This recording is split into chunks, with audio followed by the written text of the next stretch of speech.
expresar nuestro agradecimiento a todos los que con su ayuda desinteresada lo han hecho posible.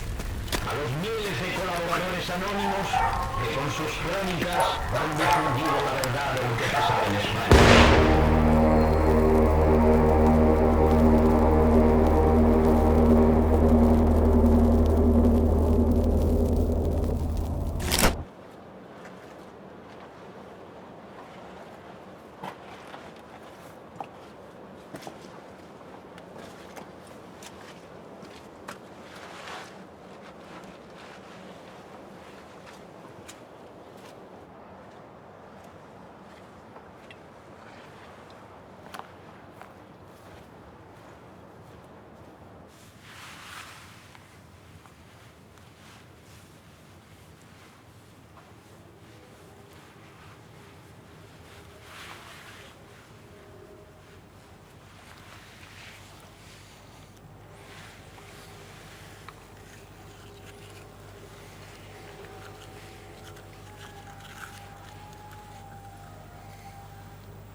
A todos los que con su ayuda desinteresada lo han hecho posible.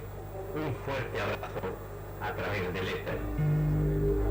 Canto esta noche de estrellas en que estoy solo, desterrado.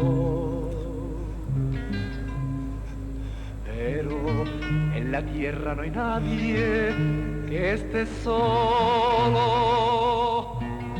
Si está cantando,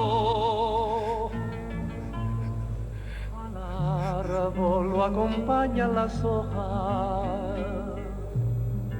Y si está seco, ya no es un árbol. Al pájaro, al viento, las nubes. Y si está mudo, ya no es un pájaro.